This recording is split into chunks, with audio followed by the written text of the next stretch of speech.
Welcome, everyone, to another edition of the Wrestling Underground podcast. I am your host, as always, Chad Porto. Joining me is the glorious one himself, Marcus Green. Marcus, how the hell are you? Doing okay, man. It's another Monday. More wrestling talk. Just another manic Monday. Oh, wish it was Sunday. Oh, I hate that song. I don't know why I did that to myself, but I did. We are talking Forbidden Door today. That's all we're talking about, truthfully. Um, it was a show with some highs, some lows, and a lot of breaks, as in broken bones. Ha ha ha ha ha ha. So first and foremost, I do want to point out that I was a little bummed. I didn't see any Samoa Joe. You would have thought that he'd be like a perfect fit for this event. Yeah, you got an updated TV title though. Yes, So he did. Yes, he did. I'm not sure if I like it. I have to remind myself what it looks like here. Because he did an interview on, yeah, what was it, on Collision. this this year's been filled, and fans listening know this year's been filled with a lot of title aesthetic talk. So, I don't know if I like it. It's very, I know that's going to be the right word, but it's very oystery. It Yeah, feels just very meh. it's weird, man. Like I did that period during the whole, Briscoe, Lethal, um, Cole era. That was very good looking titles that they had, and I get wanting to, update and whatever. But I felt like it was one of those situations where like the situation wasn't broke. You're Every not title had its own unique look, and they looked like quality title. you're not wrong. And to be fair, the original Ring of Honor World title with the blue and the TV on the belt and the Mm. cameras, that was god awful. And the new Ring of Honor TV title isn't nearly as bad. It very much has a pure title feel. At least that's kind of how it feels at the moment. What I will say is these are better than the flat surface belts that were introduced at the end of the independent ring of Ring of Honor before they got bought by Ring of Honor. That being said, I like the old Ring of Honor World title, the red and silver one. Like that to me is iconic, and a lot of people hate that look for some reason, and I don't know why. Yeah, I'm partial to that one after that. Like I said, the one with the Cole, Briscoe, and Lethal era, because I felt like it had like it felt like it was honoring the past by representing the present at the same time, and it had that like that Olympic look to it with the things I forgot what they call it. Maybe you'll know the things they used to put around like Olympic winners' heads. Yeah, yeah, I The know gold. exactly what you're talking about. Um, it was gold with that red kind of. Let's just Google it. What did Yeah. Olympians? What did they put on Olympians' head? It's an olive wreath, and that's Yeah, what. they And they have like uh, a singular olive wreath on each side of the yeah, rounded vessel of the title, if you will. yeah, And I like that. I do. That's a nice aesthetic thing, especially since it's Roman, Greco-Roman, pure wrestling. All that works. yeah. I just really love that red against the silver on that old school title. That being said, it was weird not seeing Joe, though. I don't know why they didn't have Joe on the card. Like they had Tom Lawler, he took on Serpentico with Luther. You had Swerve Strickland, Toa Leona, and Brian Cage with and Bishop Kaun taking on Rocky Romero, Chuck Taylor, and Trent Beretta with El Desperado. You had Athena defeating Billy Starks, El Phantasmo defeating Stu Grayson. Then you had Shingo Takagi, Bushi, and Hiromu Takahashi defeating Jeff Cobb, Kyle Fletcher, and TJP. I feel like that's the pre-show. You couldn't get Samoa Joe on there. Like yeah, Daniel Garcia. You couldn't get Samoa Joe. I'm just yeah. You had Sonata versus Jungle Jack and Hook, or at least Jungle Jack, not with Hook, but not and Hook, but with Hook. You couldn't get Samoa Joe. Like I'm just saying. Like why are we doing Samoa Joe dirty? I mean, you could have had. I mean, one of them, those guys in the mask could have fought Joe for a title shot. It's not like at no point in his career has Joe ever been the one to turn down a challenge. So you could have had like potential Evan Kingo, and I get it. It's all about AEW and also New Japan, but Joe's one of them guys where it's like he's had his ups and downs in terms of quality over the years because obviously you get older and yada yada yada. But if he's one of those names like a Orton, like a Lesnar, like put in the right scenario and he'll turn it on.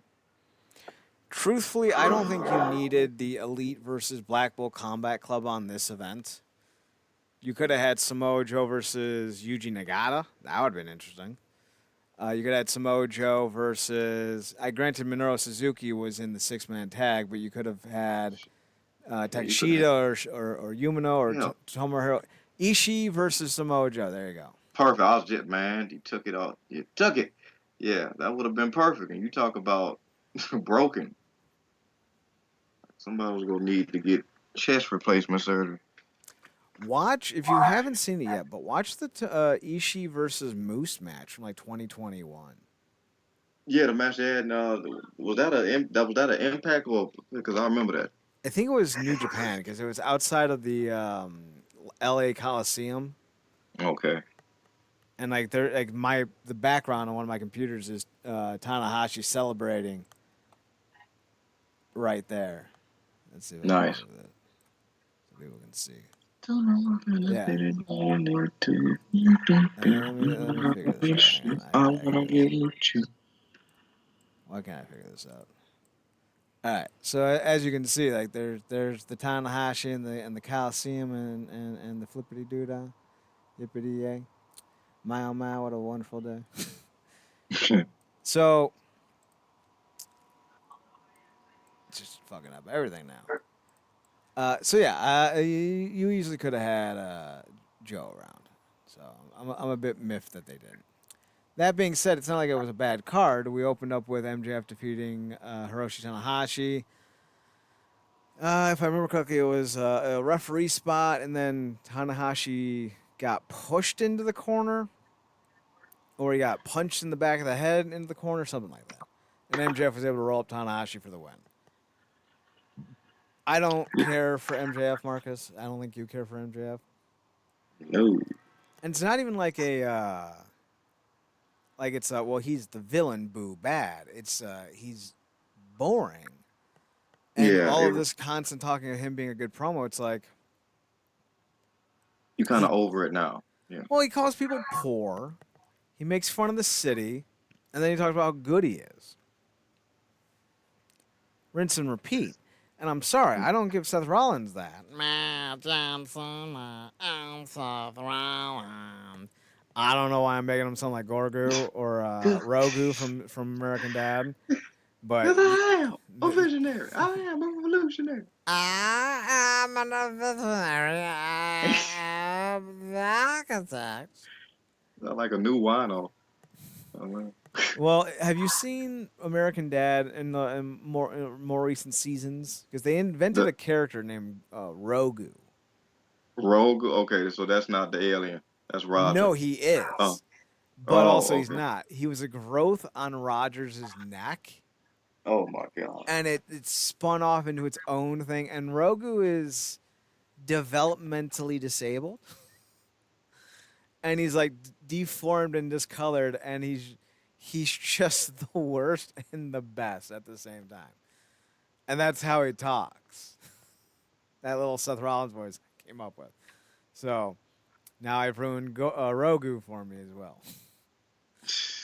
I would rather watch. Nope, I wouldn't. That's a lie. I was about to say I'd rather watch Seth Rollins. Nope. I don't care if it's a match or a promo. Nope. I I'd know a say lot I'd of people are rather. going to sit here and be like Marcus. Seth Rollins. He's the Yeah. best worker in the world. He's so talented. And I'm like, he's not. He's boring.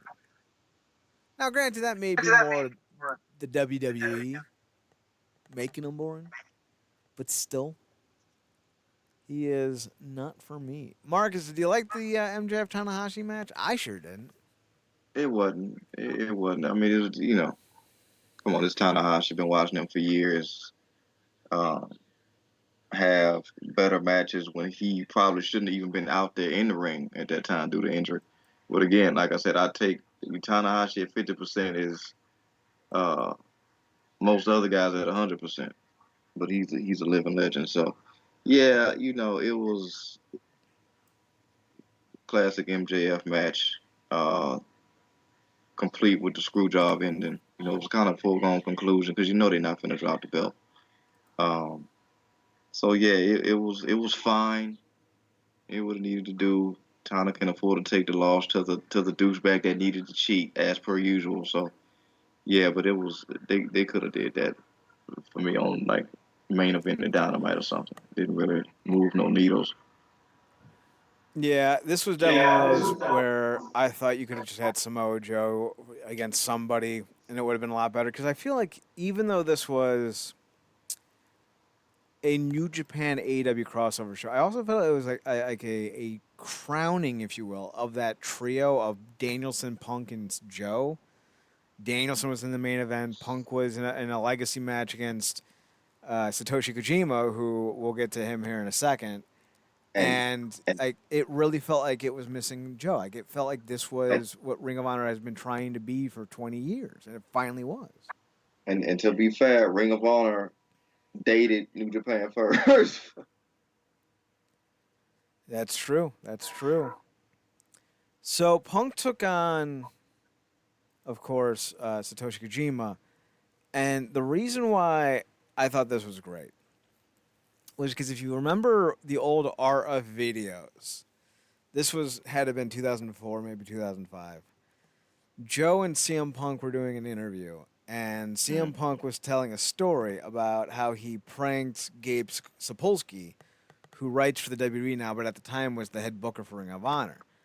And Punk could do a spot on impersonation of Homicide, who was also working with Ring of Honor at the time. And Punk calls him and goes, Gabe, I'm not going to make it. I'm going to Japan. They're going to pay me more money. And he goes on to say, like, I'm going to fight Kojima, Lariat. And he's just talking about how, like, Gabe's losing his mind until, like, Punk's like, Gabe, don't worry, I'm fucking with you. It's CM Punk. And, like, Sapolsky didn't hear him. And Punk's like, no, dude, like, it's a fucking prank. And, like, Joe's laughing and highlighting the absurdity of Sapolsky's, like, scream. Like Joe adding the sound effects was just peak. So for CM Punk to tell one of the most infamous stories to piss off Gabe Sapolsky, to have to fight the dude he was using in said story, brilliant. I loved it. This Yeah, I was. mean, like, I'm because I sorry. know Go it's on, one of Marcus. your favorite stories. Yeah, I know it's one of your favorite stories. So to get you probably one of the only people that'll bring that full circle. Mm-hmm. But those who get it, get it. Switch and I still love doing that. I literally sent him a text like 3 weeks ago that just said Lariat, Lariat, Lariat. And he texted back Kojima, All Japan. I Because got to go back sometimes and you don't watch need a that 'cause whole I think I seen sentence. that floating somewhere. That interview with Punk and Joe. It's a great interview. It really is. Look young as hell, man. Right? Like, Joe is still moderately in shape. Like, Joe is probably 260, maybe 250. CM Punk was a bit leaner than he is now or was in the WWE. So that was weird to see. But the thing is like the match itself was fine. It was for the Owens Hart Tournament men's division, and Mm-hmm. Punk defeated Kojima, which I didn't know this was going to be for the Owen Hart tournament until I watched it. Mm-hmm. So I wasn't surprised when Punk went over because I'm like, obviously Punk's going over. Satoshi Kojima is 54. CM Punk is like just recently back from his hiatus. Why would he lose? And then when I saw it was for the men's Owen Hart Cup tournament, I was like, oh, he's definitely going to win now because Kojima's not flying back here to do the JOB.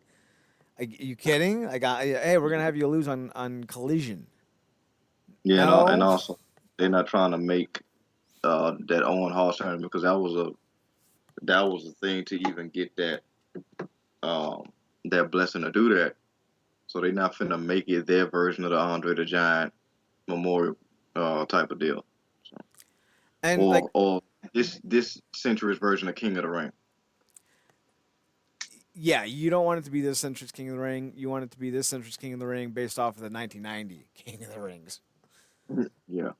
Like, if you can do the Owen Hart tournament in 2023 like it was in 2002 for the King of the Ring when Lesnar defeated Rob Van Dam in the main event, yeah, do that.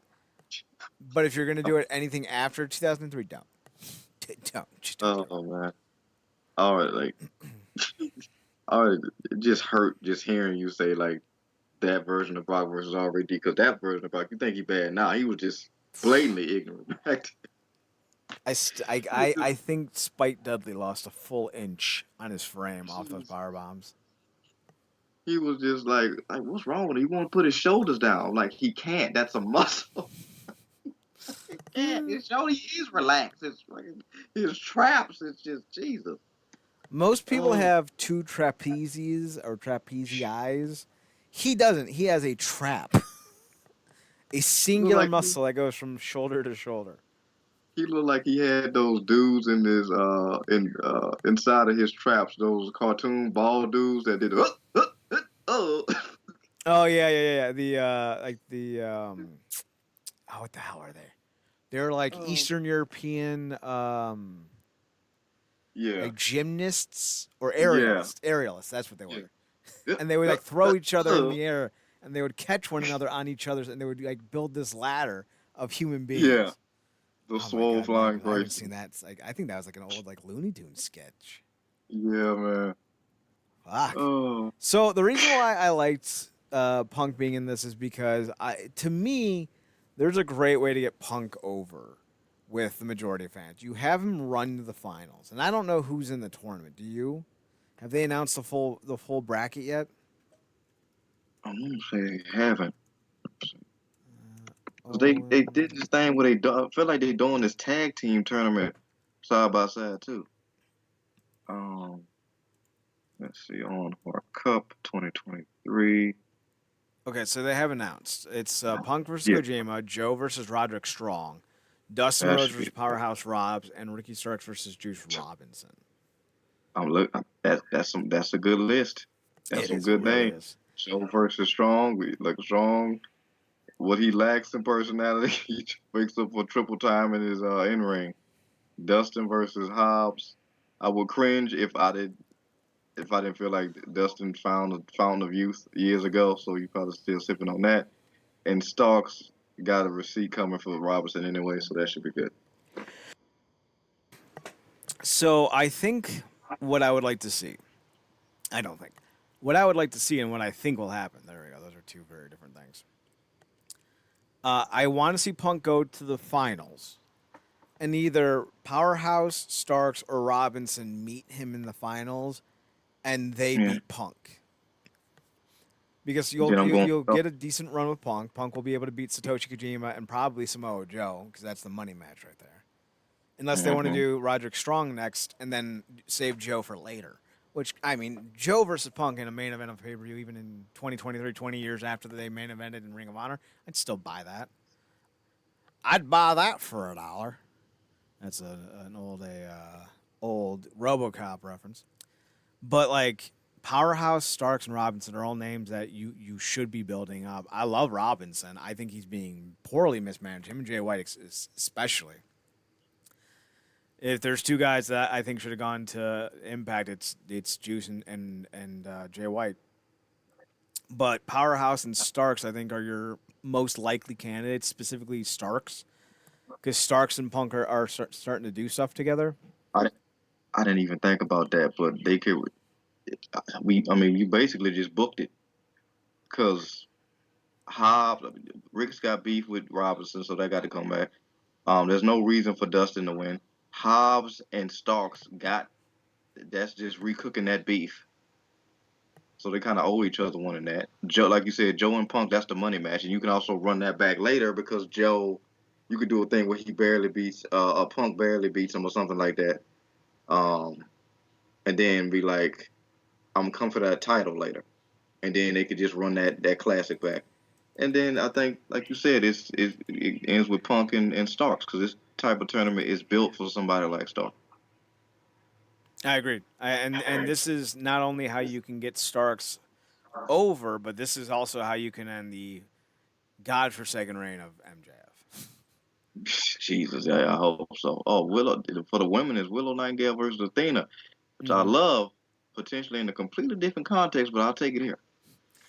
So I think Britt will probably go over Ruby Soho in the women's because the originals were Anna Jay. What's the AS? Um, but she's Oh, now Anna with JAS because of Anna J Jericho Appreciation Society. That okay, so it's appreciation. oh, okay, because I'm like, that's not the girl that's in House of Black. Because I No, get them, I don't know why I always get her confused with the girl that's in House of Black. because you're a racist. Mark, it's not all white people look the same. I've been exposed again. They do look alike. They really do. The woman in because she's not very old. She's like 2021. She was the cheerleader for Brian Pillman and Garrison Griffin or Griffin Gryffindor or Griffin. Griffin Gryffindor. Uh, I don't. I think it's like Garrison or Griffin Garrison. I think is his name. I can't remember. There's too many fucking wrestlers in this company. If Anna Jay dyed her hair like bleach white blonde, then yes, they would absolutely look like sisters. So I totally get that. Um, so I think Britt will probably go over Ruby, and then you'll have Sky Blue probably lose to Britt Baker because like I like Sky Blue, but she's 23, she's young. You're not gonna have her go over. Um, so I think Britt goes to the finals, and then I think either Willow goes to the finals. I'm about to say something stupid, or Athena goes to the finals. It's gotta be one or the other, Chad. But I think whoever goes to the finals, and this is more what I was getting to, was that whoever goes to the finals from Willow and Athena wins, because like Athena needs like a big fucking win because she's the Ring of Honor Women's Champion, and it doesn't feel like it. Like it really You feels like she's think not doing anything. you really you think it's because she's well essentially isolated with the on the Yes. Ring of Honor show? Yeah. Okay. She Yeah. apparently had like a great match, and I haven't seen it yet against Kira Hogan. It was like a street fight that was apparently really good. She's been having nothing but bangers, but she's that good, and it only benefits somebody like Kiera Hogan, who really, thankfully, the whole Ring of Honor thing is there because that her being on a roster with women that's Jade, like the thing is either Jade on this side or freaking Nyla Rose. I'm like, she finna get dog walked every week. So I think having her going against somebody like Athena, where she can turn up the aggression, and it's not like, oh my God, it's David versus Goliath. No, it's not that big of a difference. Would help, but Athena's been having nothing but bangers. And Willow Nightingale's just, you know, great. So I think that's the money match for the women, like you said. Joe and Punk is the money match for the men, with hopefully, like you said, Punk and Starks being the sleeper final. Mm-hmm. Now, I think of the two, I think Willow needs it more over Athena, only because Willow wasn't supposed to win the New Japan whatever title she won. Oh, Sasha got hurt. I mean, Mm-hmm. uh, got hurt. Okay, The Strong Women's Championship. Um, gotcha. and she had a pretty good thing going with Solo Darling and Shikara. Solo Darling is retired from the industry and is making OnlyFans content now, so there's that. But before then, Willow was doing some great work in Shikara before Shikara shut itself down due to stupidity. And this is really like her first major title outside of them. And I wouldn't even say Shikara's a major promotion or never was. Like, they were a great stepping stone. She was well Yeah. trained, but this is like her first big opportunity. And I feel like if you're, because like AEW really wants to work with New Japan, right? AEW wants to avoid the same issues that Impact had with AEW with New Japan back in the mid to late 2000s.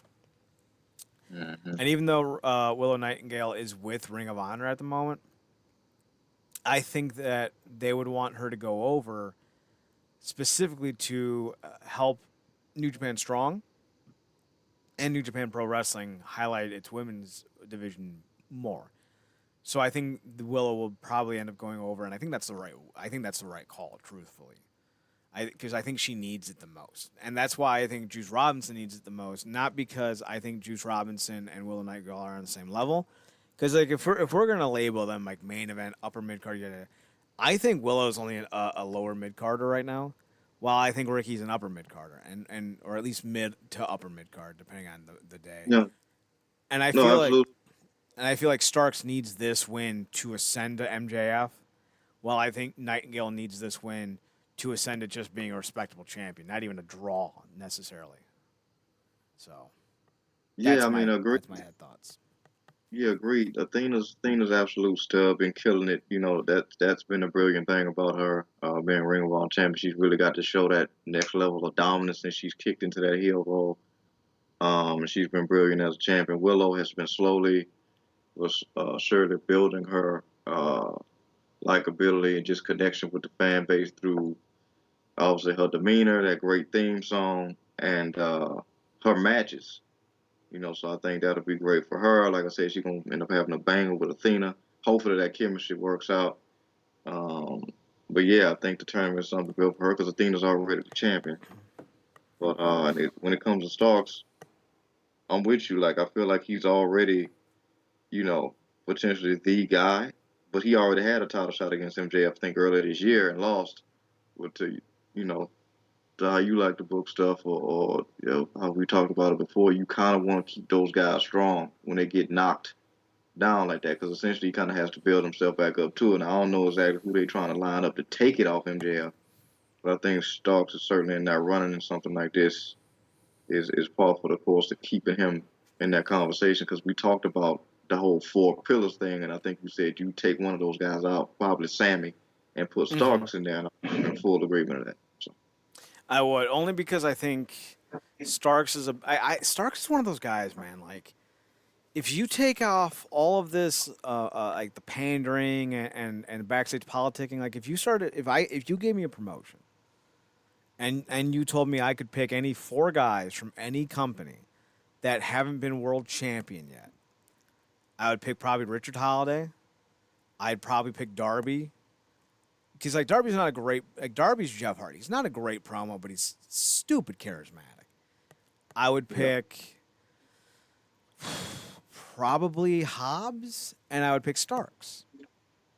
And I would build that promotion around Starks as champion. Like I would make him the Ric Flair of this promotion. Like he's very talented on the mic.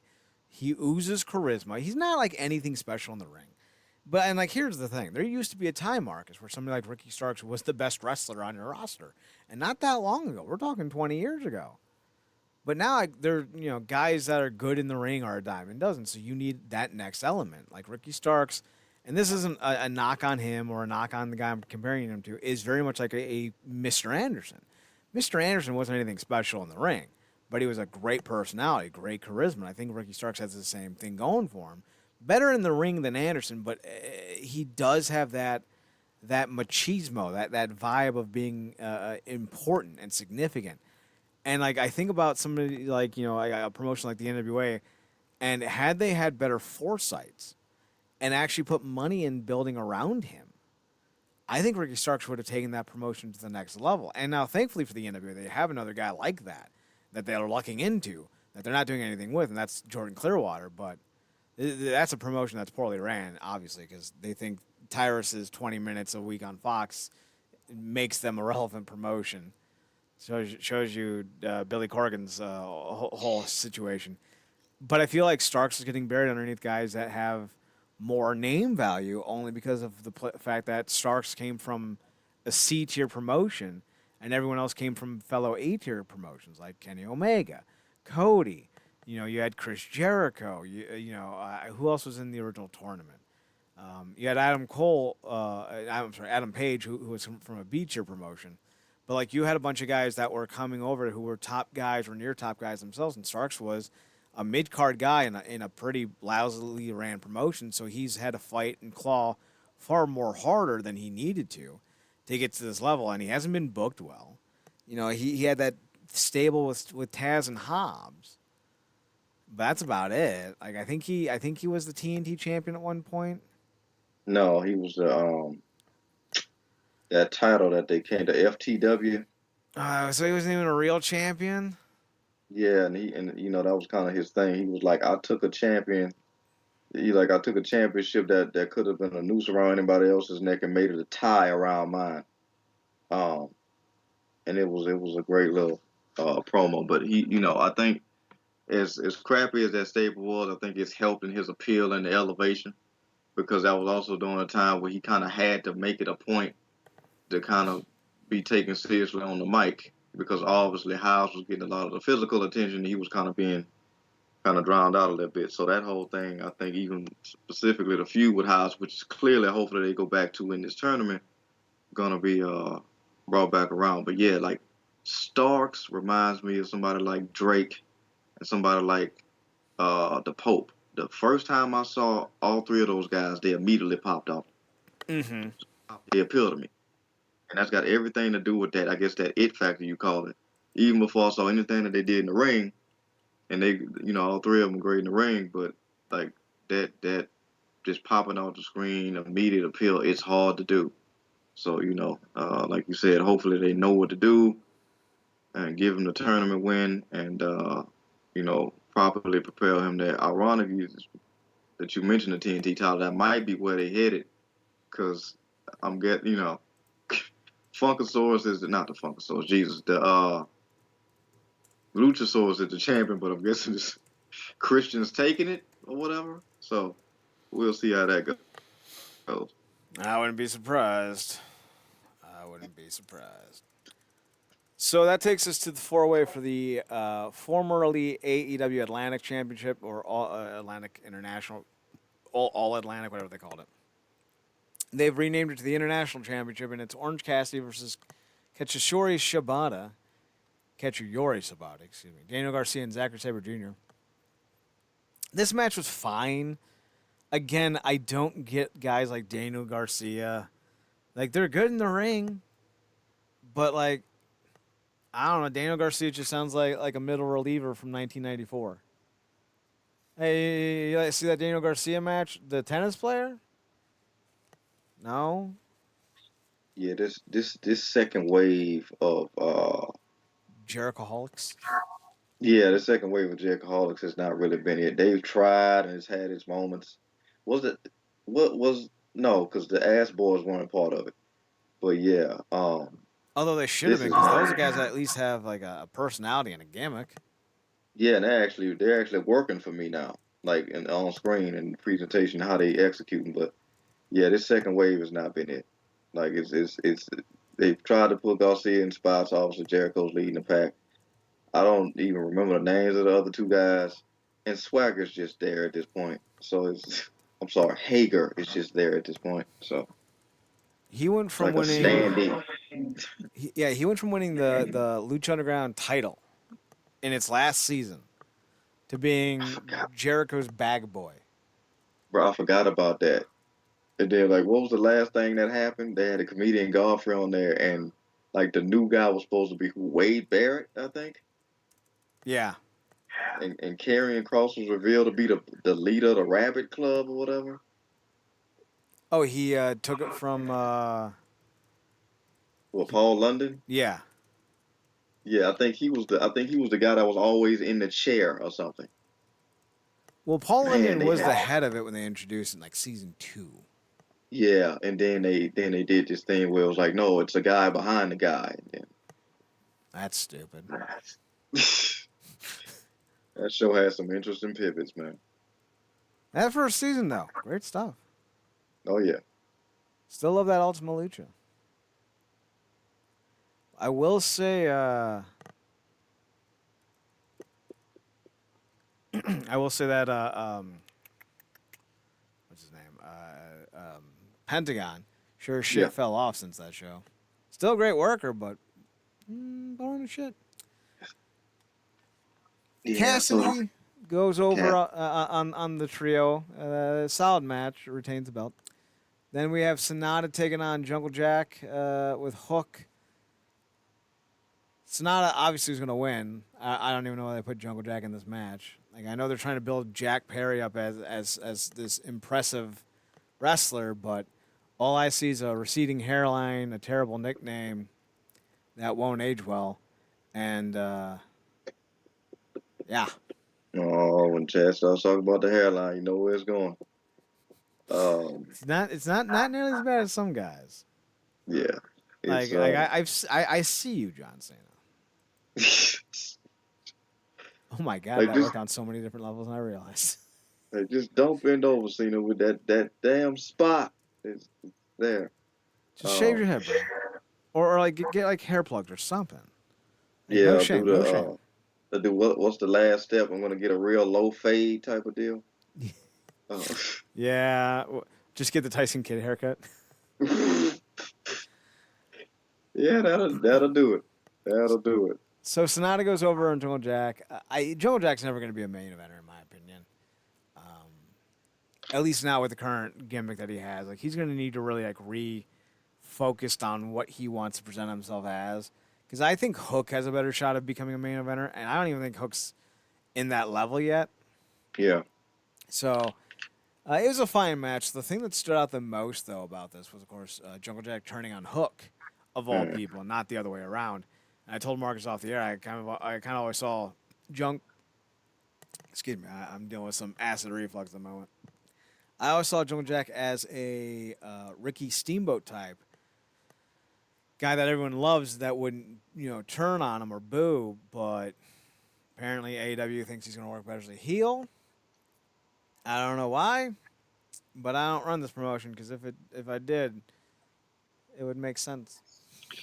I don't know. Maybe they feel like both he and Hook are stalling. What is Hook? What championship is he? He's the new FTW champion? Yeah, he's Nah. the FTW champion. So that's whatever that's gonna be. But maybe they feel like both of them are kind of stalling because I don't know where Danhausen is currently.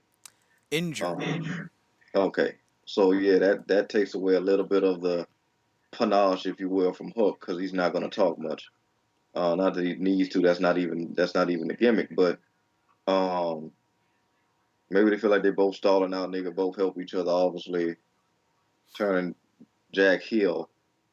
And I don't know if I necessarily would have did it this soon after he coming off the whole Christian thing, but maybe they could do that. Maybe they could bring it back full circle. Be like, see, that's what I was trying to get at the whole time. But we'll see. I mean, this will certainly get him more screen time. It certainly will. And we will see if it helps promote and benefit both men, because that's kind of the big issue at the moment is figuring out ways to get these guys over on a higher level than they've been, and they're not doing a great job.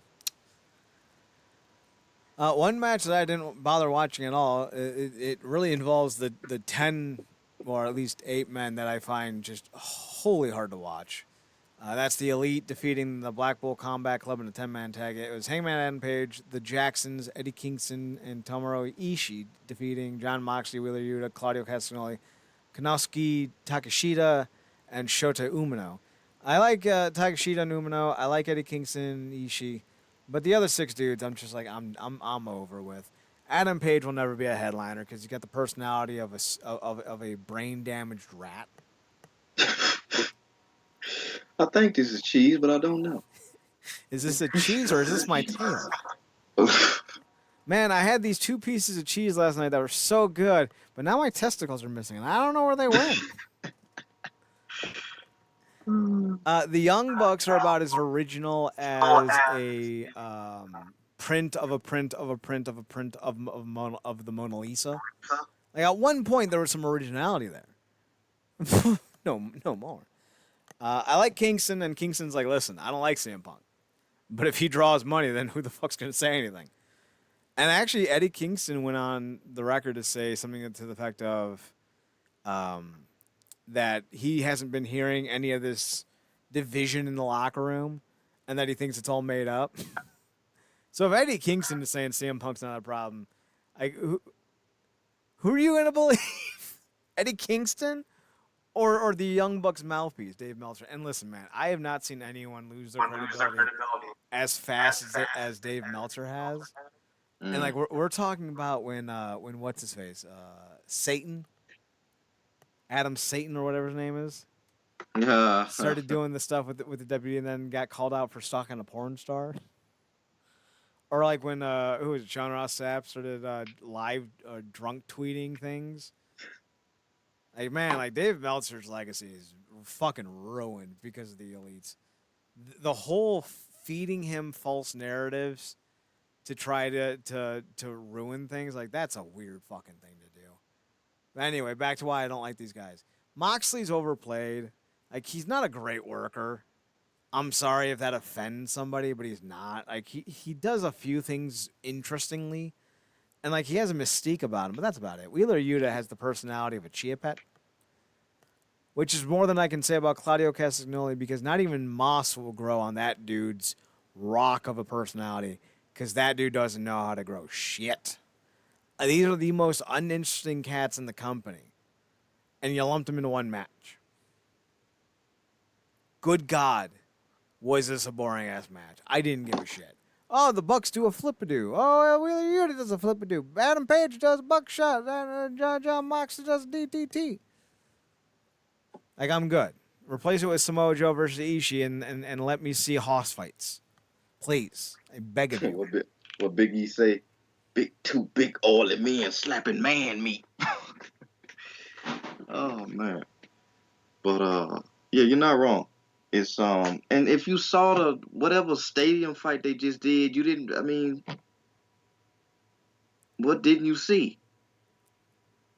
Right? Just them against New Japan guys. So it's like, yeah, they could have singled it out and then did a Joe versus Ishii. That would have been far better. I don't think that's debatable by any stretch. But the fact that they gave Ishii the win with that classic brain buster, uh, which you rarely see in these type of situations, I was happy to see. So you know. Then we have the women's match. Toni Storm with Ruby Soho and Saraya defeating Willow Nightingale to retain the AW Women's World Championship. It was fine. Toni Storm's not the greatest in the ring, and Willow Nightingale has a long way to go before I would want her on top of my women's division. Um, I really don't know why this was. I think something along the lines of like Tony Khan mentioned that the Stardom girls and the New Japan Women's division like there were scheduled for another show. I think is what was mentioned. I could be wrong about that. Mm. But when you look at what you had to offer, I think it was like the best you could do. But I still think that it was kind of lacking. I don't know if you could have gotten Bull Nakano. I mean, she's been retired for a while, but she isn't even 50 yet. I think. Oh, she's 55. She's older than I thought she was. I thought she was 48. But like you could have done something. You could have gotten like you could have thrown like six figures at Awesome Kong and Bull Nakano and got them out of retirement. Had them show up and do some work. I don't know, maybe call Medusa, somebody. You could have done a lot better than what you did. This felt more like they tapped out and just did with whatever they could. It wasn't great. It wasn't bad. Mark, any thoughts? It was fine. I thought the camera, I don't know how many times they done faced off, but it was kind of clunky. They did what they could. Paige is just annoying at this point. I don't know where she is health wise in terms of what you call it, but she hasn't wrestled a whole lot. Not as much as I thought she would anyway, but that might be a storyline thing or something else. But yeah, good on Tony Storm. She's doing what she can, but she needs a few that can really stick to the ribs. You know who you should have called up? Aja Kong. There you go. She's wrestled in AEW before. At least I think she has. Yeah, she has. So like, I don't know. Do better next time. Then we have Ospreay versus Omega, the rematch for the U.S. title. This was good. I liked it. But it was the same thing we saw before, only this time with Don Callis in the corner of Ospreay, not Omega, because Don Callis is doing his best Paul Bearer impersonation. Do I like this match? Yes. Was it something that I'll watch again? No. I feel very much in the line of like with wrestling as I do with television. If I have to sit and watch for 30 minutes for you to pick the action up, why would I watch this match again? Like a good television show should be no more than 22 minutes because you shouldn't need more than that to tell the story. Shit, a good wrestling match can be told in 10 minutes. It could be told in 6 minutes if you're good. Like, look at Goldberg Lesnar. I still hold that as one of the best matches of the last 20 years. Either one, whether it's the WrestleMania one where it went like 6 minutes or the Survivor Series one where it went 90 seconds. Two of the best stories told in wrestling, and that's what wrestling needs to be. Tell me a story. Don't tell me a lie, like a sweet little lie. I don't need to hear that. Tell me a story. What's your story? And I feel like Osprey Omega isn't a story so much as, ooh, look what I can do. It felt like that. Have you ever seen Mad TV? Mm-hmm. Remember that giant ass dude who would play little kid? He would be like, oh, look what I can do. Look what I can do. Mm-hmm. That's what this felt like. Cool. You can do some shit. Awesome. Am I going to stick around for it? No. I've seen it twice now. I don't need a third time. Do something else. And even Will Ospreay's like, listen, I don't want to. He didn't say this, but I feel like he wanted to. He's like, I don't want to end up like Kenny Omega. No, he's not saying that, but I think he wants to. He's like, I'm not doing the indies anymore. This is the last year I'm doing the indies. Why is he saying that? Because his body's getting wrecked to shit in these matches. Kenny Omega is not the same worker he was 6 years ago because of these fucking matches. You don't need to kill yourself. You don't need to go 40 minutes. We're good. Yeah, I mean, I appreciate it because I watched the first one. That was great. They kicked off the year with a hell of a match, and this kind of told a story because I felt like Omega was more so the aggressor towards the end of that one and kind of really sunned Ospreay by the end of it. And it felt like even though he fought like hell to get it, and obviously, like you said, different with Callis having interference, we felt like the story got flipped in this one, but because Ospreay had to win because of how he got did in that last one. So I appreciate the telling of the story and what this is obviously going to need a third bout here. Um, but to your point, I think it could be one of them situations where, you saw that the first war, this is the second war. I don't necessarily know if that third one needs to go double the time. At this point, they know each other inside out. It should. Should come down to something real like I ain't got time to be here all day. Not trying to kill you, kid. Just trying to prove a point. Or I'm not trying to kill you. I'm just trying to prove a point that I'm better. And we don't need to go an hour and 20 some minutes, to get a fight forever chant 30 times. To do that on the third one, I think there's a way that you can do that. And I don't know exactly how you would book it, in terms of the intricacies of the move by move, but I feel like you could cut the match down to a reasonable time and end it in a reasonable way. Because I think from the fans' perspective, they just put on two classics. So Well, much like with the 10-man tag earlier in the night, where we talked about how it wasn't like you saw the Stampede match, whatever the fuck they're calling it. yeah, Like how do you go and just do a regular 10-man tag? I feel like how do you go and do a third one of these matches now? Like when they book these shows, I feel like they're only doing it on basically copious amounts of cocaine. And they don't know how to build up the blow off. Because the first match should be good enough to make me want to see the second. The second match should make me confused enough to need a third. And the third one should be like, all right, we're done. Here's the satisfying conclusion. You don't need to be doing those three, archetypes in the same match 3 different times in a row. Like, we're good. So, honestly, Marcus, I don't need to see a third. I don't. I don't want to hear Kenny Omega. I don't want to hear Will Ospreay. Like, we can just be done with this and move them on to less strenuous feuds. Speaking of less strenuous feuds, let's talk about the Suzuki Gods versus Sting, Darby Allin, and Tetsuya Naito. Naito was revealed as Sting and Darby Allin's partner on Collision. I keep wanting to call it Coliseum. That's not right. And, of course, Naito has history with Jericho, which Darby Allin alluded to earlier in the week. Everyone thought it was going to be Goldberg. I don't know if I wanted Goldberg. Like I always want Goldberg, but I don't know if I wanted Goldberg. It could have been a disaster with Goldberg. It wasn't good without Goldberg, so I feel like it at least would have had some hilarity added on with Goldberg. Marcus, did you like the Naito edition, and how did you feel about the match? I always appreciate some good Lij, and not the biggest Naito guy, but I am a fan of Lij, and he always does come with the fresh rags. So I definitely appreciate that. The classic Lij fashions. I thought he was good. I thought he was great. A great tie-in with the, because I'm like, when I watched Collision to see who they was, because they did the reveal on Collision, I'm like, who the freak are they talking about? Somebody that beat Jericho. And then I was like, oh yeah, Naito. Match completely slipped my mind. Um, but that was yeah, that was doing was what he was calling himself during that time, the Pain Maker Jericho.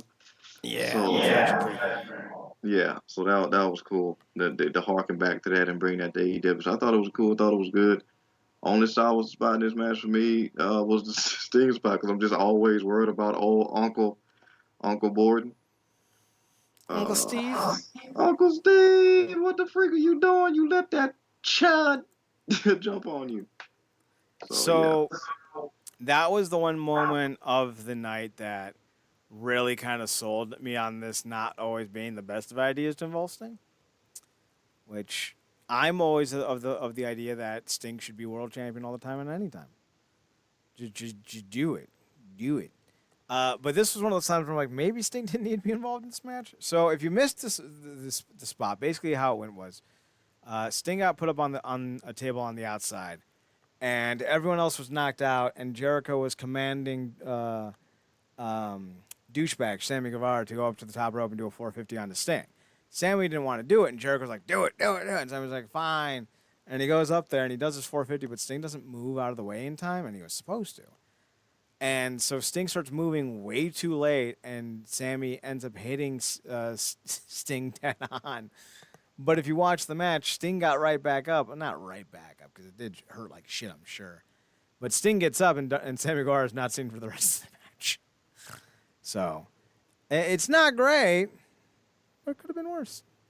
The match itself, though, outside of the novelty of seeing Jericho and Sting, and then Sting and Suzuki, I don't think there's anything here, truthfully.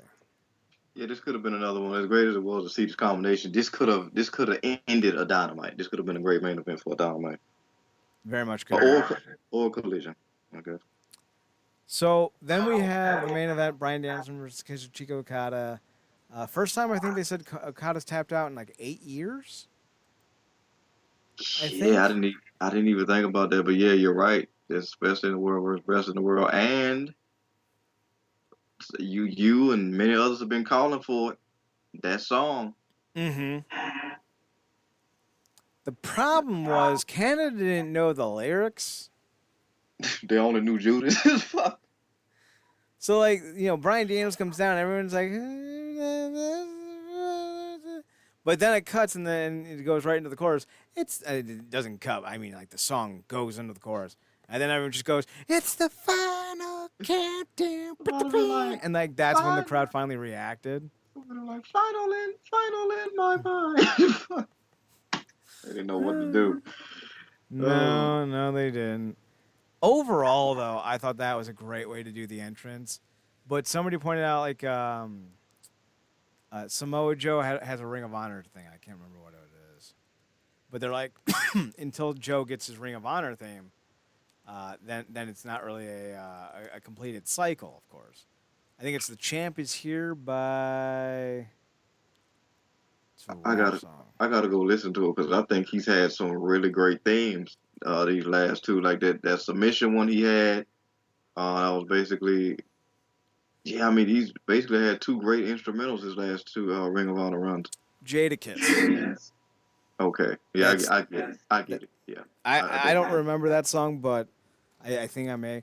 But like Joe with the champions here by Jadakiss, Bryan Danielson with I think it was Europe with the final countdown, and then of course CM Punk with AFI's Misery Cantera. yeah. So until you get Jadakiss as the champions here, it's like, are you even trying? So the match with Okada was fantastic. Bryan Danielson is doing some of his best work, and here's what I mentioned to you before. Guys like Bryan Danielson, Bret Hart, they don't age nearly as fast as anyone else. Like Bryan Danielson's still as good today as he was 20 years ago because he doesn't rely on athleticism as he does technique. Technique, as Tim Duncan will tell you, will lead you to being the best you can possibly be for longer than anyone else. There's a reason why Tim Duncan played nearly 20 years, won 5 titles, a couple of MVPs, and was one of the best defensive players of all time, even though he couldn't jump over a dollar bill. And somebody like Zion Williamson, who has hip dysplasia, can't stay on the court, even though he's the most athletic freak we've ever seen in the history of mankind. And getting some of the most press in the last few not weeks. going to be talking about those curves because that is. Hang on. You're dribbling in the wrong court, Benny. You're on the wrong side of the river, kid. That is like Lombard Street in San Francisco, Marcus, and that's the street that goes like a curve all the way to like down. Like you have to like make hard rights and lefts all the way down. Like Google it, you'll understand what I'm talking about. But like talking about Zion Williamson's love life is like a Lombard Street. Like I don't want to deal with it. It's like, how did you end up in a cycle of the news where you actually being injury prone is an improvement? Right? Now, if only he could pull his groin. That's good. That's like, good. Jesus, man. Yeah, but a classic was had. A classic was witnessed by all. 2 best in the world versus best in the world. And for him to go full Sabre Jr. on him at the end, brilliant. Mm-hmm. Well, I think it's fair to say that Sabre Jr. went full Bryan Danielson a few times. Yeah. Because I would say like anything Sabre Jr.'s ever done, I saw Bryan Danielson do it. But it's nice to see Danielson touch that old psychotic nature of himself. So like that was pretty cool.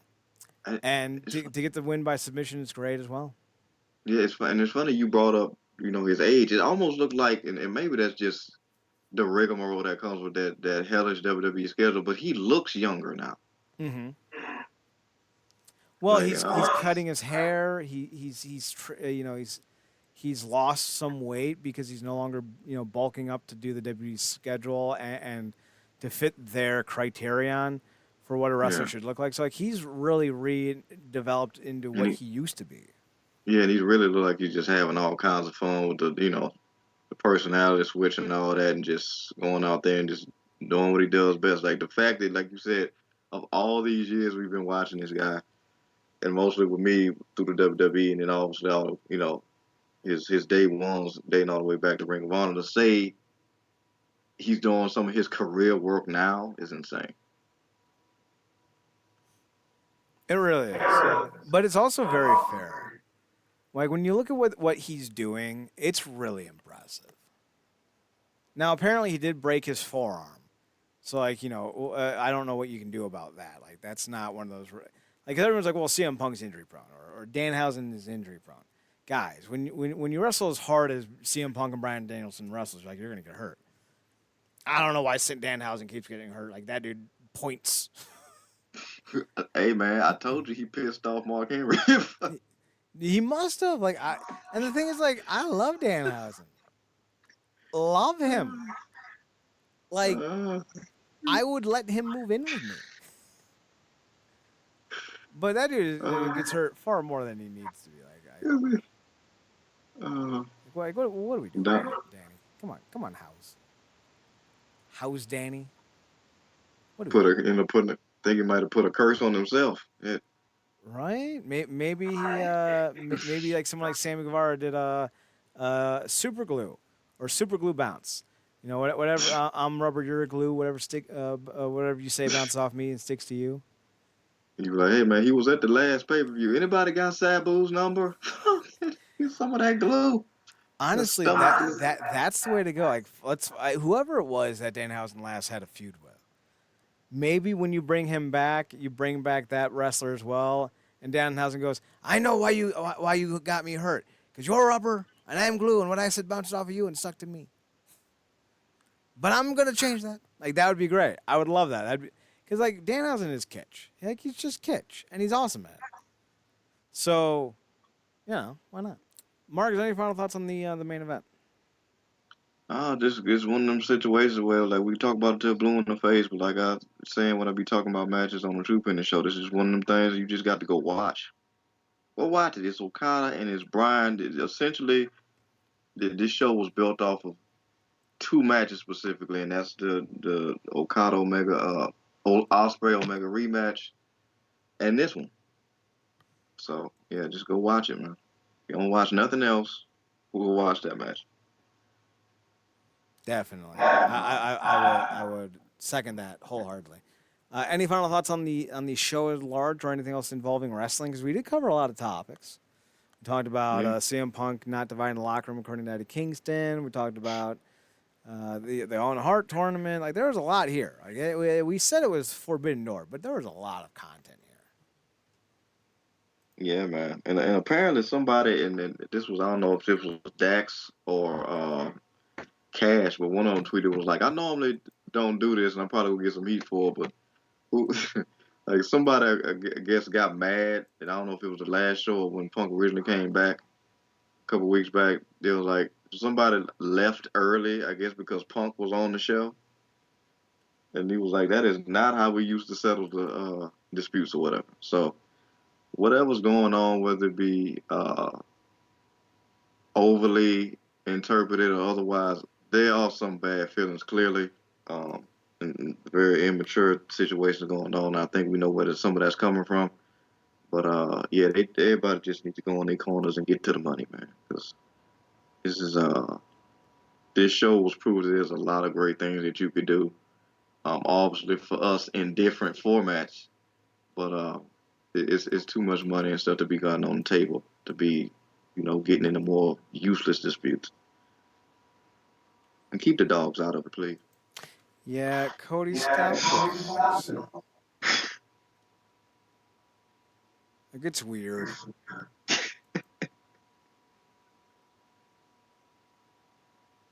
It's fucking weird. All right. So that's about it for this week's show. I am gonna head out. Marcus, I feel like you're following me on this one. Because Yes, once sir. once I end the show, it's like, well, yeah, there you go. So for Mark's Green, I'm Chad Porto. Be sure to follow us on our socials. Mark's, you can be found on Paradox Kid at PARADOXKID. That's me. You can also find him on his other podcast, as previously mentioned, the True Penny Show, TruePennyShow. Marcus, what's going on the True Penny Show this week, or next week, or whenever you guys are filming next? Probably some more. Getting back to some more Gleek. But I think there might be a collaboration with us and a potential other talking about, ironically enough, Forbidden Door. I guess from this particular crew's perspective. So be on the lookout for that. As Chad always talks about, just mostly things that are outside of the traditional things in wrestling, particularly internationally. So just be on the lookout. We always put some good stuff out. They certainly do, unlike us. So untrue. You can find me on Twitter at Chad Nerdcorp, CHEDNERDCORP, and on the Instagram at Chad's Photo at CHEDSPHOTOHUT. Marcus, you would do much better with it with a different host. I'm just letting you know. I understand who the talent is in this duo. You can also find us on the website at realnerdcorp.com, REALNERDCORP.com, and on Twitter at NERDCORP. We'll be back next Monday for another edition of the Wrestling Underground podcast. Thanks for tuning in. Thanks for checking us out. Thanks for giving us a chance. Remember, as always, to watch more wrestling. And Marcus, take us home. Good night.